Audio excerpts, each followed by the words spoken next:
Today on the Take On Board podcast, I'm speaking with Fiona Bennett about clear and planned communication for board chairs. Before we start the podcast today, I'd like to acknowledge the traditional custodians of the land on which we record. For me, I am on the unceded lands of the Wurundjeri people of the Kulin Nation, and I pay my respects to elders past and present. I acknowledge their continuing connections to land, waters, skies, culture, and country. I support Voice, Treaty and Truth for Aboriginal and Torres Strait Islander peoples in Australia, and I encourage others in the Take On Board community to do the same. Now, let me tell you about Fiona. Fiona is the chair of Australian Mutual Bank, and she's also on the board of Neami. She's a certified practicing accountant with extensive experience in financial management, governance, audit and risk management across listed companies, New South Wales government and banking. Fiona lives in Central West New South Wales and is passionate about equity of access to healthcare. Welcome to the Take On Board podcast, Fiona. Thanks, Helia. Nice to be here. It's so good to have you. Many in the Take On Board community will know that I put a call out to interview chairs of boards, and you were nominated. I can't recall who by, but somebody nominated you. So I'm sure we're going to have an awesome conversation. Thank you. So before we dive into the importance of communication for board chairs, as always, I just want to dig a little bit deeper about you. So Fiona, I'm wondering if you can tell me something that you're proud of from the last month or so. Okay, thanks, Helia. Well, as you said, I'm the chair of Australian Mutual Bank, and I recently had to chair a special general meeting of members, which was done as a hybrid meeting at the Park Royal Hotel in Sydney. So I had people in the room and people online. And as you would know, sometimes technology doesn't work so well. I was going super well. I had done my presentation to members, and we'd gotten to the point of voting on a proposed merger. And during that time, the internet dropped out. So we lost everybody online. And I'm proud of myself because I stayed calm, which in my inside I was panicking and thinking of all the problems that we'd have if we had to reschedule the meeting. But the internet dropped out for 6 minutes. I didn't need to do any interpretive dance on the stage to keep people interested. I was able to communicate with people in the room until we got everyone back online. So the meeting went well from my perspective, and I think it helped that I had trust and in confidence in the people around me. That was so important, that you work as part of a team. Absolutely. Oh my goodness. And it's actually like in that moment, your role is actually to hold, well, your role as chair is to hold the room together all the time. But in that instance, because everybody else is also thinking, oh my God, do we go home? Or are we going to get this through? So your role is to hold it together while the tech crew, wherever and however they are sorting out what they need to do. Yes. Oh my goodness. Well done you. It went well. Yeah. I stayed calm. That was the main thing. I'm proud of myself for being Absolutely. calm and keeping things rolling. Did the merger go through? Can you say? Yes, the merger was approved by the members on that day, and the merger was approved by Teachers Mutual Bank members the next day. So the merger will happen on the 1st of May. Excellent. Oh, good. I'm relieved to hear it's the 1st of May as well. I'm always fascinated when mergers there's another one I'm thinking of, which is starting on the 1st of April. And I'm like, oh, really? Don't start on the 1st of April. How will people know it's for real? Anyway, leaving that aside. And I'm just interested in that meeting. It was a hybrid meeting. What proportion of people were in the room versus online? Actually, were more people online than in the room. We had done fully online meetings, annual general meetings in years prior, and for 2025 we did a hybrid meeting for the first time, thinking that people would be keen to come back. But it's nice that people choose what suits them in order to, still be engaged. Yes, it's fascinating, I think, how quickly the world has changed, and it really opens up participation and accessibility for so many people being able to participate online. So it's great. Oh, excellent. All right. Well, look, Fiona, that is a beautiful segue, isn't it, to thinking about clear communication, possibly about calm communication, and just how important it is for the chair of a board. You've done a beautiful example of that at that AGM.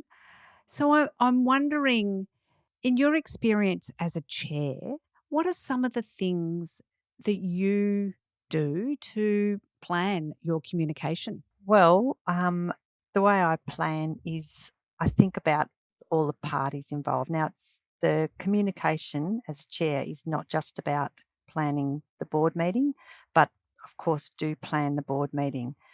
Know exactly what I want to say, what the main conversations are that need to be had. I plan where I think there'll be more interest from directors in delving deeper and have a think about framing those conversations. So, as well as planning your meetings, you need to pre plan what, with the company secretary, what the agenda is going to cover.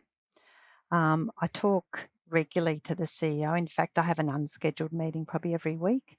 It might suit other people to schedule your meetings with the CEO, and that communication is really important. So, leading up to speaking to the CEO, I'll have a think about what's on my mind and what things I see is coming up for the board, and give him the opportunity to tell me what's happening in the organisation that I need to make sure gets communicated in some way to directors, and whether that's urgent, it might be an email prior, or if it can wait till a board meeting, it'll be part of the board planning. Other planning communication, you need to talk to other committee chairs, and an example of another board I'm on is that the board chair now holds board and committee chair meetings every quarter. This is not a decision-making forum, but it's a really good initiative to make sure everyone's on the same page about the key topics that are coming through the committees to the board in the next 3 to 6 months. I hadn't come across this before in other boards, but I find it helpful because there's various subcommittees or several subcommittees, and it helps with the board planning and prioritising the discussions. Also, as chair, you need to plan your communications with other directors. I hold one-on-ones with the other directors of the board that I'm chair of annually. That helps for succession planning, director development, receiving and giving feedback. And also during the year, you may need to reach out in a planned way to directors if you want to tap their thinking on a particular topic, particularly if they're the subject matter expert on something. I'm fascinated. So the board, I think you said the board that you're on, there's a quarterly meeting of committee chairs and the board chair.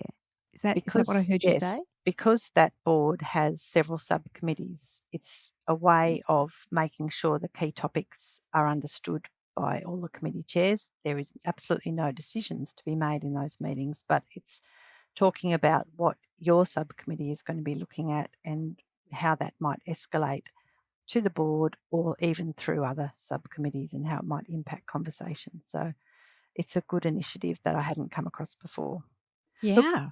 the whole communication it affects culture, and that's an example of a positive step that board chair took to impact the way we work together. But it does have an impact on culture, and I think your listeners and you think about the successful organisations I suspect you'll find that the culture of that organisation includes clear communication between the staff, between levels of staff, between the board and the executive, and with stakeholders and customers and so on.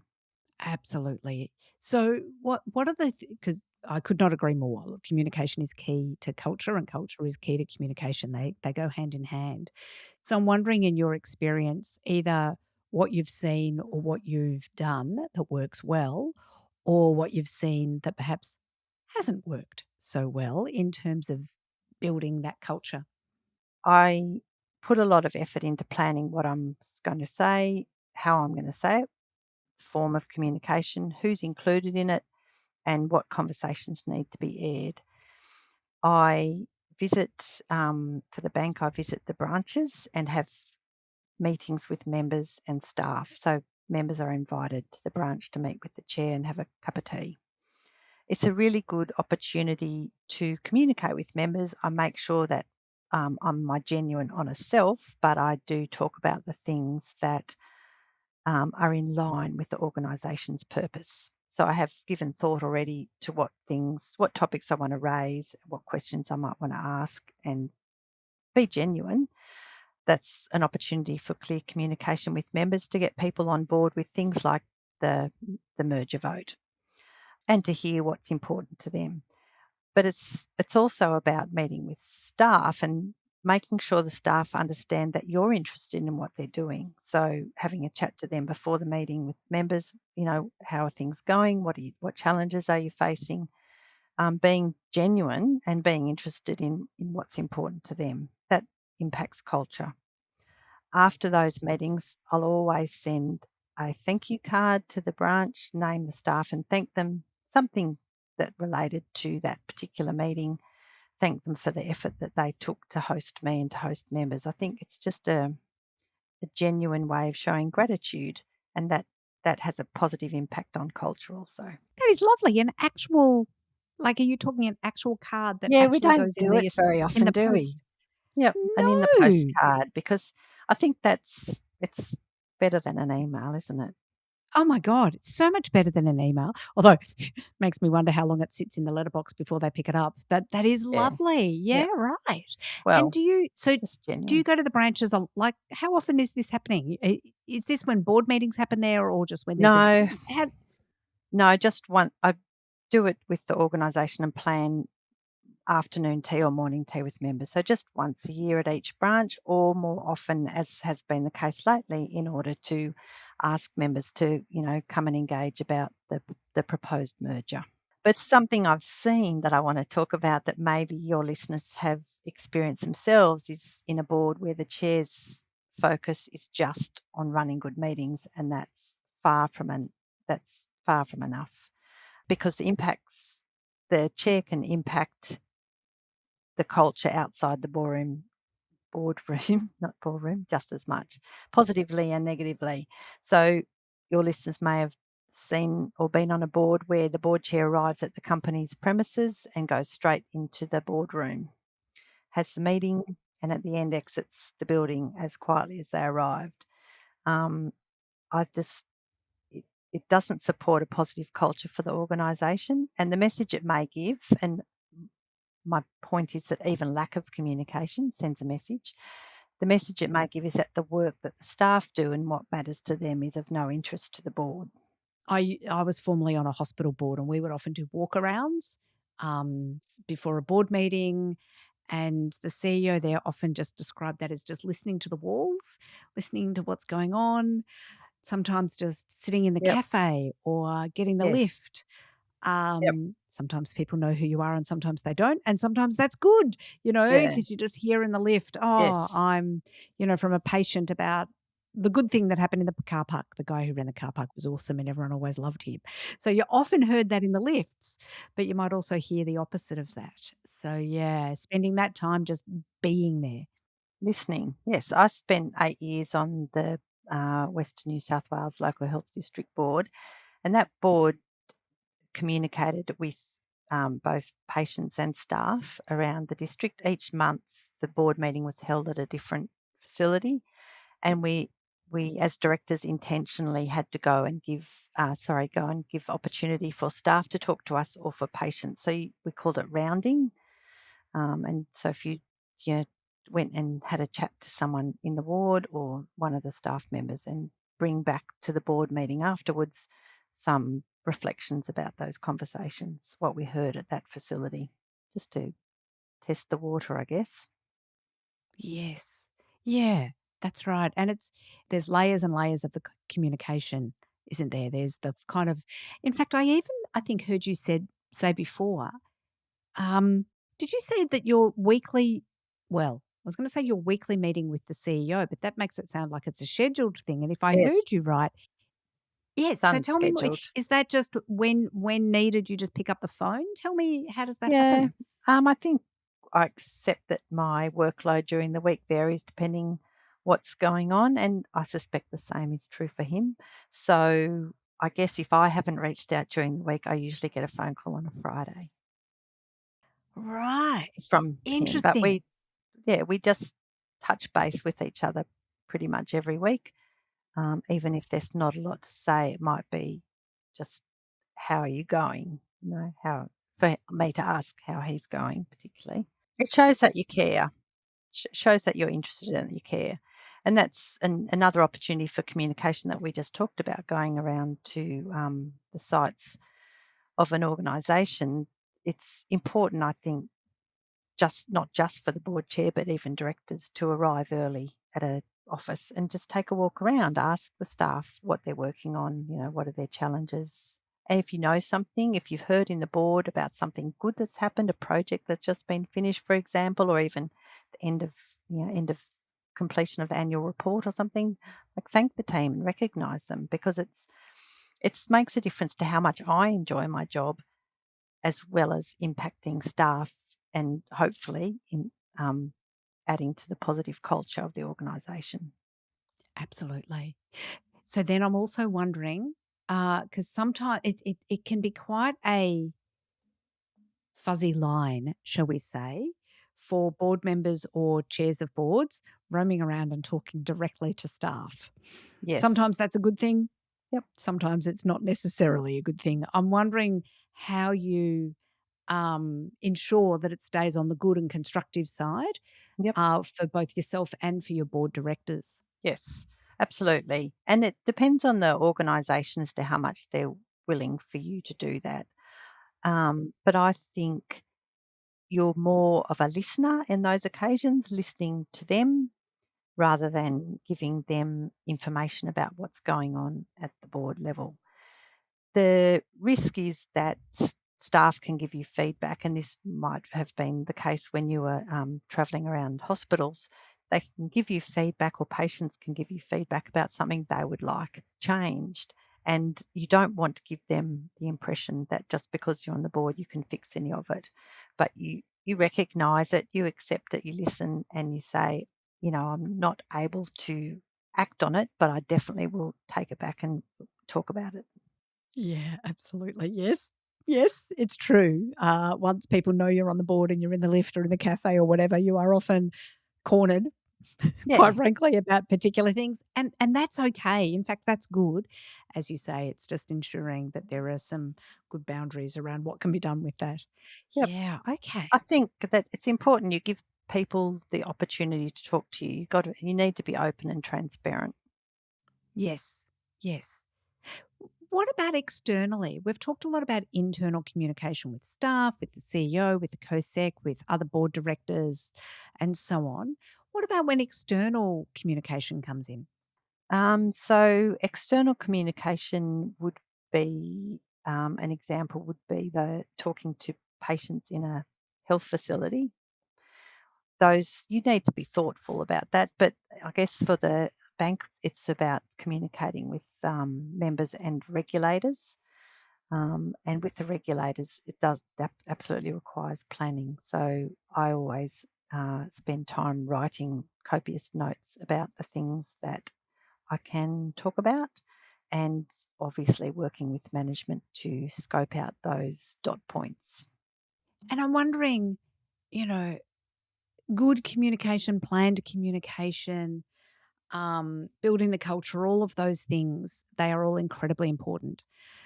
It doesn't always go as smoothly as we had hoped. I'm wondering if there's, Absolutely. in as much detail as you're willing to share, I'm wondering if there's any examples you're able to share where perhaps it was a bit trickier or more challenging than you would have hoped. Yeah, absolutely. So often as chair, you receive communications from others, be it um, emails and letters from members of or of the organisation. And I always like to reply myself, but I'll take guidance from management on what things I can say.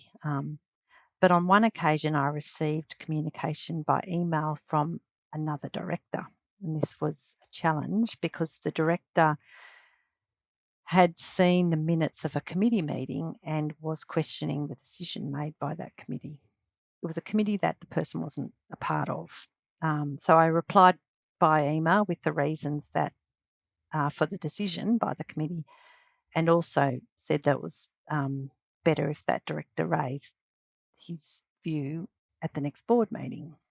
But the next day, another email arrived, which was even more cranky and more arguments about why the director didn't agree with the decision of the committee. So, I found this challenging because you have to balance maintaining respect and good governance, being aligned with the board's code of conduct and keeping the board together. So it was important that I responded as the chair, but I had to note that the chair's only one voice on the board or the committee, and I can influence the decision, but I'm not responsible for decisions. So I think in that moment, holding firm but listening, it's a bit challenging because you sort of can take it. I took it a bit personally, but I needed to be consistent and I needed to refer to the board's code of conduct, and I had to remind everyone at the next meeting that they needed to raise things in meetings and not outside of it unless it's a request for more information. You know, sometimes it might be a heads up prior. Hey, Chair, heads up, I'm going to raise this at the meeting, but that is very difficult to, grr, I'm angry about all Yes, of this and you need to go and yes, fix it for me. yeah, absolutely. Absolutely. And as I've said before, it's really important to be transparent and be consistent, but you also have to avoid any inner circles, and make sure that you shine a light on anything that's not consistent with the culture. I mean, rumours are a good Absolutely. example of that. Just bring it to the surface and talk about it. Absolutely. Yes. Well, look, that probably segues us beautifully as well. Like we talked about good communication, builds culture, you know, it builds that transparency, it builds the good things. What happens when it all goes wrong? What are some of the impacts of poor communication? Not When it, that will never have been in your bailiwick, Fiona, not in your boards, but you well, know, what have you thank seen you. in other boards? Things go wrong. Um, it can affect the decision making, can't it? I mean, if the board or board chair or the committee chair works with the executive prior to a meeting to frame the upcoming decisions and the discussions. So if the board doesn't have the right information or sufficient information or doesn't understand the context in which those decisions are being made, then the decisions can be ill-informed or they can be, not aligned to the risk appetite. So poor communication or poor planning of framing those conversations can against work out in suboptimal decision making. Also, if your messages are unclear or inconsistent or not timed correctly, then people can walk away with a different understanding of what the priorities are or what was actually decided. Even you certainly don't want the same issues coming up again, being re-prosecuted because you didn't talk about the so what and the what next. I'm thinking about a board I've been on. And, yeah, anyway, where something felt like it just kept coming around again. I'm like, haven't we talked about this? Why are we doing this Yes. again? Because it wasn't clear. Yeah. Yeah. Yep.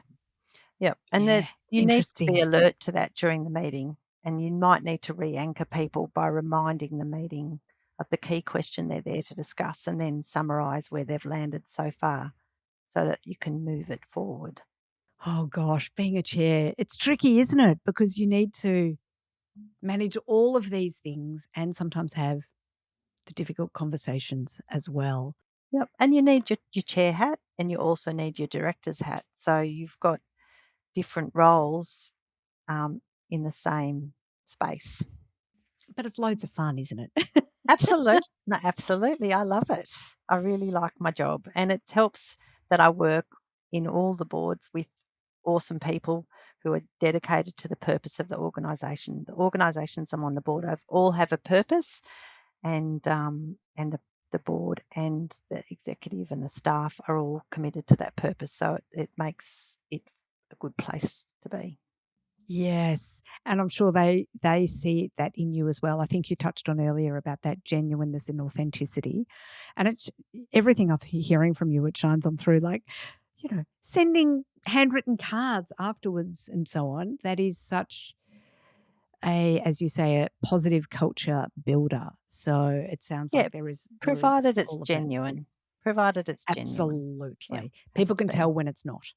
Yeah, Yeah. most Yep. definitely. And look, that and we talked about when things go wrong. I think in that other example I gave before, I was reminded that I don't have to be liked, but I have to be respected. So it's to make sure you're not trying to be the peacekeeper all the time, but you do have to be respected.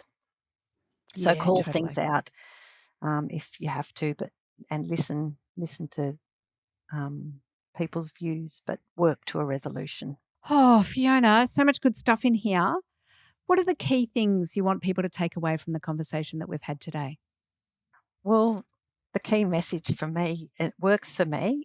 Everyone's different, but for me, I need to plan my communication. So the time I spend thinking about who I'm talking to, what I'm going to talk about, is who needs to be included. What do I want to get out of the communication is important. I think thoughtful, planned communication isn't soft stuff. I think it's good governance, and it impacts alignment. It impacts decision quality, as we talked about. It impacts trust.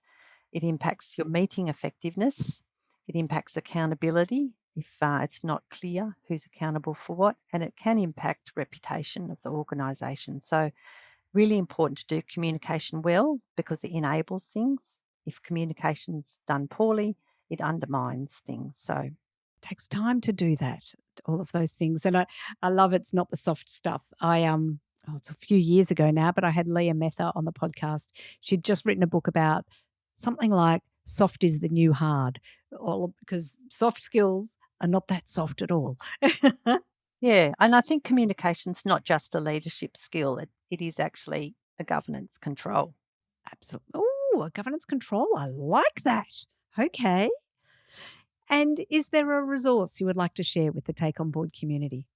There's plenty of things online today, but I get free webinars or access free webinars and information from Board, Pro, and also Conscious Governance. There's a PricewaterhouseCoopers, PwC, put out things from time to time, and there's an August 25 Mastering Boardroom Communication 5 Essentials for Executives. And I liked this one because it's the perspective of the executive in talking to the board, which I thought, well, that's good because if I can think about how they're approaching it, then I can think about how the board's approaching the same conversation. Oh, I love it. Yes, excellent. Well, we will dig out all of those resources and make sure there is a link in the show notes to them all. Fiona, thank you for your Most welcome, wise Helia. words. Oh, so lovely to Thanks, have Helia. this conversation. Who'd have thought that a podcast about communication would be well communicated? Who would know? So thank you so much for taking the time to plan your conversation about communication and for all that you do for the organisations you're involved in. As I say, you were nominated for this to be to be on the pod for this, so it is not unnoticed. So thank you so much for all that you Thanks, do Helia. and for sharing your wisdom with us Oh, today. thanks so much for talking to me and making space for people like me to talk. I listen to the podcast, so it's nice to be sharing. Oh, love it. Well, thank you for being here. Thanks very much.